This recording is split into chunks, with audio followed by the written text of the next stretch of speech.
Hello and welcome to the world of my books and stories, and welcome to the very special celebration that I am continuing on my channel, where I will be talking about books that I have authored which are connected to different parts or different aspects of Indian history, or about the people who have played an important role in this. So don't forget to like and subscribe to my channel to stay updated on all these videos, which will give you and your child a ready-made curated list of books to read in this season.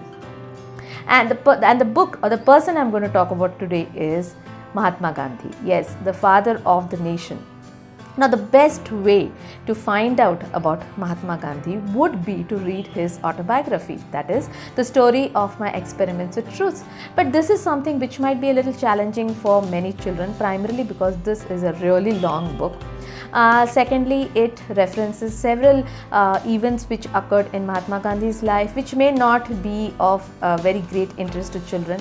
It also talks about a lot of the events which occurred, for which you will need to provide a sort of background so that children can understand. So if your child is unable to read this at this age, don't worry. The next best thing is to read a special child-friendly edition of the story of my experiments with truth, which has been retold for children.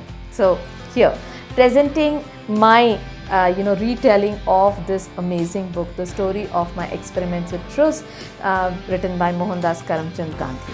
Now, how did I write it, and what does this book contain? Of course, I did read the original. The story of my experiments with truth. I also read a whole lot of history connected to this. And then came the big task of trying to identify the events that would go into this book. Now, rather than focus on very dry on historical events which might confuse a child reader, what I did focus on was the personal, because what I feel is that the reason we want children to read books like these about people like these is because we want them to understand what motivated them.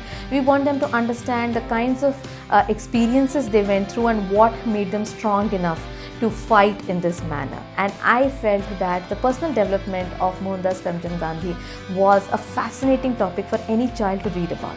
So when children read of these events in the lives of someone whom they have only known as a great name, what it does is to present this person in a very human, in a very believable, in a very likable light, because it makes children feel that these were not people who were born great. They had to work at achieving this greatness. They were people with their own faults, with their own whims and fancies, which they overcame in order to achieve what they did. Alright, so that's the reason why I would definitely recommend this particular edition.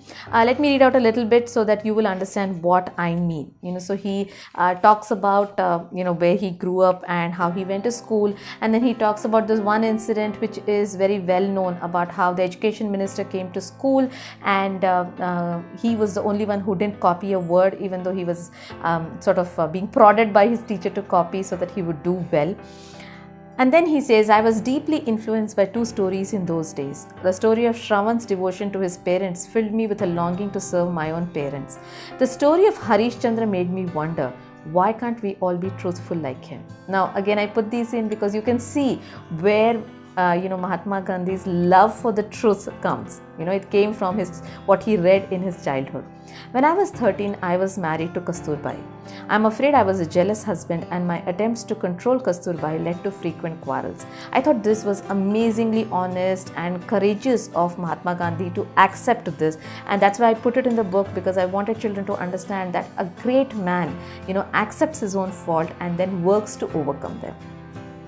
In the 7th grade, cricket and gymnastics were made compulsory. Although I was not fond of physical exercise, I always attended these sessions. One cloudy Saturday, I miscalculated the time and I was late. I was fined for missing the physical exercise sessions. What hurt me the most about this episode was that the principal refused to believe me. I realized then that if I wanted to be accepted as a truthful person, I must also be careful. So you see how even at that, whatever occurred to him and how it impacted him and what he learned from it, okay? But in the matter of handwriting, I'm afraid I was careless. All attempts to improve it later in life were unsuccessful. To this day, I repent not having a good handwriting. It is important to teach children to write neatly at a young age. Again, something which I think all of us need to know, that a great man like him had a bad handwriting and regretted the fact that he hadn't paid enough attention to it when he could have. Mohan, my mother said one day, I'm afraid you have fallen into bad company. Don't worry, I said. I have befriended my elder brother's friend only to reform him. So even at this age, he did want to reform other people, and for this reason, he had befriended his brother's friend, who was a meat eater, which was not something which was accepted very easily in those days. I set about trying to change my friend. Why do you eat meat? I asked him. Haven't you heard this? He asked, and he recited a popular sort of poem which was going around in those days. Behold a mighty Englishman, he rules the Indians small. Because being a meat eater, he is 5 cubits tall. I had always been afraid of the dark. Our maid Ramba had taught me to say Rama Rama to ward off fear, but I wanted to be as strong as the English. Perhaps eating meat would make me strong and brave. I gave in and I tasted meat. I did not enjoy it and was haunted by images of a piteously bleeding goat. My friend refused me to let me stop. And soon I was eating meat regularly. I was hiding things from my parents and lying to my mother.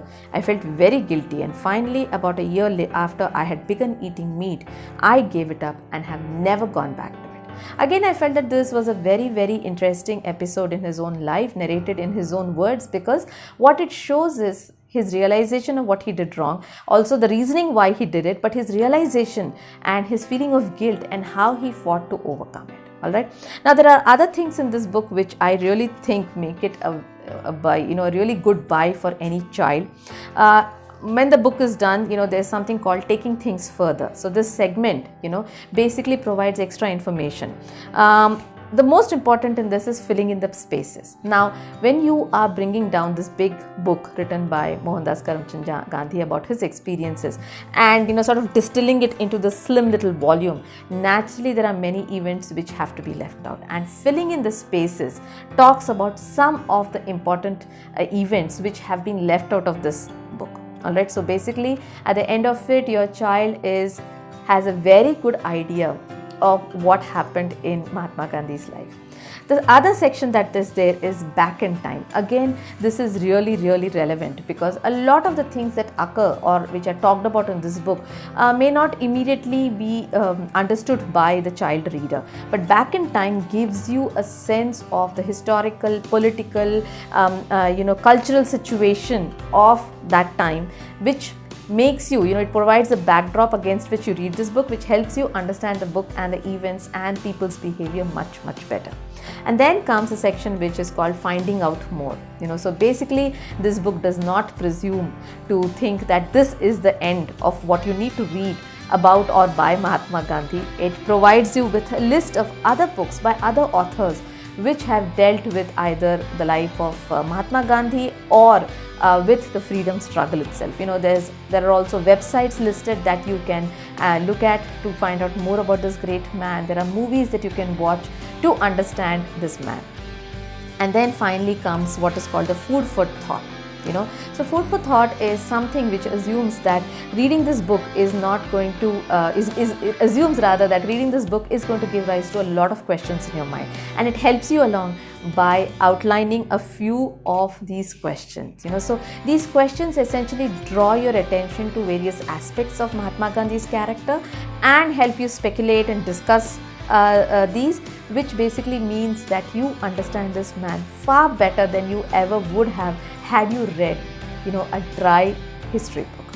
Alright, so I hope these are good enough reasons for you to get your own copy of, this abridged, retold version of Mahatma Gandhi's own story, autobiography, the story of my experiments with truth. And do like and subscribe to my channel because, like I told you, there's more coming in this celebration of India History Week.